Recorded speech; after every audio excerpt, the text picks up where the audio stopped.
Mas eu te pergunto, é um desafio hoje, para além de ouvir e ser voz e ouvido também para um grupo minoritário, ainda minoritário, excluído, mas existe uma outra luta que é ser uma igreja numa grande cidade. Se salvo Sim, engano, vocês se reúnem num auditório alugado. era um Não teatro, é um teatro teatro. UOL. O seu gabinete pastoral, por exemplo, é o seu WhatsApp. É o meu WhatsApp, o meu Instagram, é o Fora da Lei, que é um café que eu gosto de levar as pessoas para Uhum. conversar, entendeu? É meu. Como é isso? Por exemplo, porque nós estamos falando de uma grande cidade como São Paulo. Assim, como é isso? Porque é muito diferente, por exemplo, da comunidade em Anápolis, que é a terra do teu pai, onde todo mundo Sim. acaba esbarrando com todo mundo. Mas como é isso? Como é que é o desafio de uma igreja orgânica de relacionamento numa cidade, São Paulo, que tem lá aquela tagzinha, não me lembro agora qual o cantor, que diz que não existe amor em São Paulo. É o crioulo, é o É o crioulo. crioulo. Como é isso? Conta pra gente a sua experiência. Cara, é difícil essa fluidez, né, de uma cidade grande, um ministério, né? Porque, cara, eu nunca fui pastor de uma igreja pequena no interior, nunca. Eu só fui pastor em Uhum. São Paulo. Então aqui as pessoas, elas, por exemplo, elas não querem receber visita. Elas não têm aquele negócio, aquela ansiedade. Aí o pastor vai vir na minha casa. Uhum. Óbvio que eu estou generalizando, tá, Burjac? Tem Claro. gente em São Paulo que quer, mas eu estou falando no geral, Sim, né? claro. Quando você chega numa cidade menor, você tem aquela ansiedade das pessoas de te receberem na casa delas, entendeu? O pastor vai vir na minha casa e tal. E via de regra em São Paulo, você não tem isso, você não tem essa necessidade das pessoas, né? Ai, vou trazer o pastor na minha casa para almoçar. Ai, puxa, seria tão legal se o pastor viesse aqui me visitar. Você não tem isso. E durante a semana, as pessoas são tão corridas, né? Tem algumas que saem 7 da manhã, voltam 11 da noite, ou porque tem um cargo de liderança, ou porque trabalham, são CLT e tem que pegar Uhum. transporte público. Então, assim, a realidade numa grande cidade, dessa relação pastoral, ela é muito diferente, né? Então, cara, é desafiador, cara, é desafiador. Eu acho que se eu tivesse um gabinete físico, ajudaria um grupo de pessoas, né?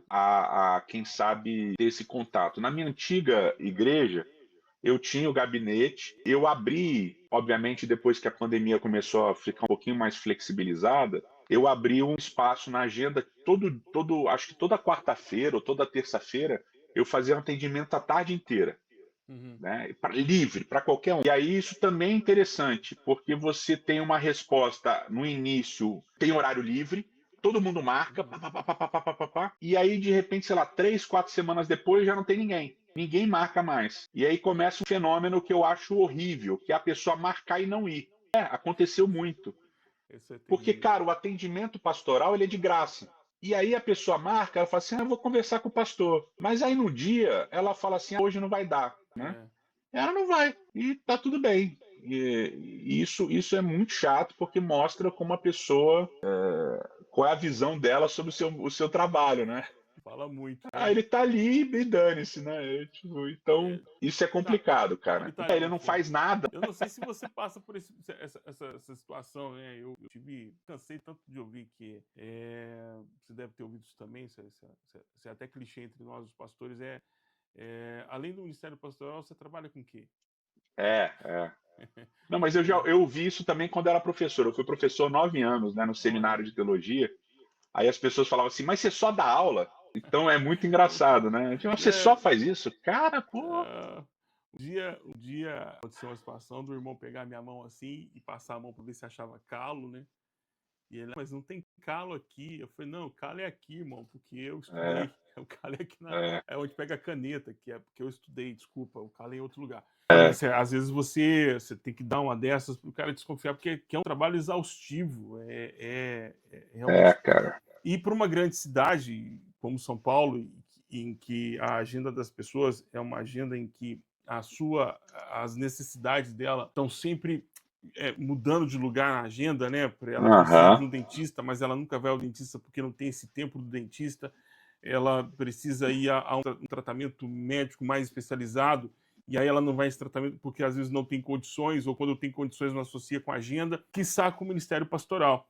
Aí eu te pergunto, Certo. nessa sequência, então, você acha que a igreja híbrida, digital e presencial é uma realidade possível? E quais as limitações naturais de uma igreja híbrida? Cara, a minha igreja ela é híbrida, né? Ela é 100% híbrida. Ela tem um presencial, mas a maior parte da nossa membresia, a maior parte da nossa audiência está fora desse lugar físico. Então ela é híbrida.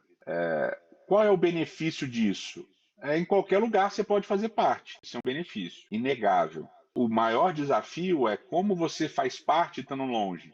E como a gente, como uma igreja híbrida, alcança essas pessoas para que elas façam parte de verdade, de fato. Então, tem a ideia das células, né, que são os pequenos grupos e tal. Como é que você vai fazer essas células funcionarem? Você tem que visitar essa galera também, né, pastoralmente. Então, isso gera uma demanda, isso gera um gasto também, não só de energia, mas gasto financeiro, né?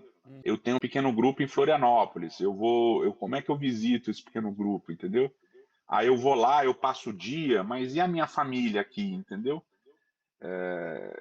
Então tem uma série de desafios que são complexos. Mas eu acho que é uma realidade hoje, Burjac. Não tem muito o que fazer, né?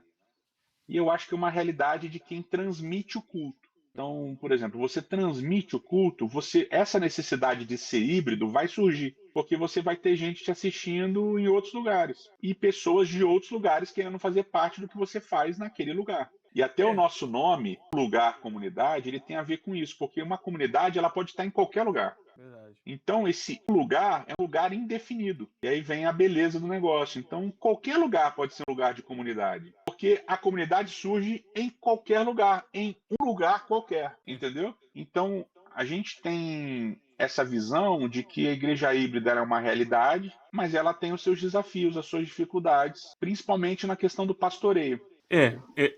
Eu vou nesse ponto, não só a questão do pastoreio, que eu acho que é importante, né? Acaba você tendo que formar outros pastores, outras lideranças, outras pessoas que sejam capacitadas e entendendo qual é a cara do projeto, a cara do ministério, até para não poder ir para outros cantos, fazer outras coisas, Aham, ou desvirtuar o processo. Mas tem desafio que eu quero te perguntar se vocês estão pensando nisso, a forma que eu perguntei também para o Ed na outra entrevista, porque a IBAB agora tem a IBAB Digital, aham, que são pessoas que podem se tornar membros da IBAB vivendo em qualquer parte do mundo. Elas se tornam. Então, ela deixou de ser uma igreja metropolitana e passou a ser uma igreja global, que eu acho que esse é o futuro aham, de todas as igrejas centradas que têm um público e uma audiência na internet, né? É se tornar uma igreja global, de início para a língua portuguesa, mas isso já é uma coisa que já não vai ser um impedimento a curtíssimo prazo. As IAs estarão por aí já barateando esse processo de transmissão e tradução simultânea, agora ainda um pouco caro, um pouco ainda limitador, mas aham. isso tende a se tornar padrão. Você vai ter um culto global falado em várias, um verdadeiro Pentecostes digital, é o que eu prevejo em pouquíssimo tempo. Mas como manter, por exemplo, o exercício da missão? Porque quando a gente tem a transmissão do culto e a gente entende que é uma igreja híbrida, como você disse, que é uma igreja que está em todos os lugares, é um lugar, tirando a ideia que eu te perguntei da centralidade do culto como o local, o principal momento da igreja, e transferindo isso para as relações, aí eu te pergunto, como funciona isso no exercício da missão do crente, do membro? Por exemplo, o seu pequeno grupo lá em Florianópolis, como que eles exercem isso? Como funciona isso? Ou se não funciona também? Cara, aí eu acho que vem justamente esse desafio de você superar a ideia de igreja como um lugar de conforto, né? Porque quem está sozinho ou com um grupo reduzido numa cidade em que você não tem essa realidade do culto presencial, desse negócio, você é desafiado a viver a missão mesmo, entendeu? Não tem esse conforto de. Porque você está numa igreja metropolitana, e eu não vou usar nenhuma igreja como exemplo para não parecer, porque eu estou falando de uma situação hipotética, né? Claro. Não estou falando de uma coisa real, mas, por exemplo, você está numa igreja grande, metropolitana, você pensa assim, cara, eu não preciso ir hoje, eu não preciso fazer isso, porque alguém vai fazer, alguém vai ter, entendeu? Uhum. Então você tem igrejas maravilhosas com ministério infantil fenomenal. E aí, pô, você leva a sua criança lá e você deixa a sua criança e vai pro culto. Ou vai sair com os amigos, sei lá o que você vai fazer. Mas por quê? Porque tem um ministério infantil maravilhoso que funciona lá, etc e tal.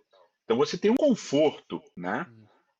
E aí, se você até você pensa assim, ah, puxa, eu poderia ajudar o Ministério Infantil, ah, não, mas já tem tanta gente. Aí você até você fica de boa. Então é mais fácil ser um membro consumidor numa igreja metropolitana grande do que você Uhum. ser um membro consumidor numa realidade que é só você e mais dois, entendeu? Então, eu acho que esse senso de viver a missão nesses pequenos grupos espalhados por aí, de uma igreja híbrida, né, eu acho que é mais real. Então a pessoa vive muito mais esse sentimento de missão.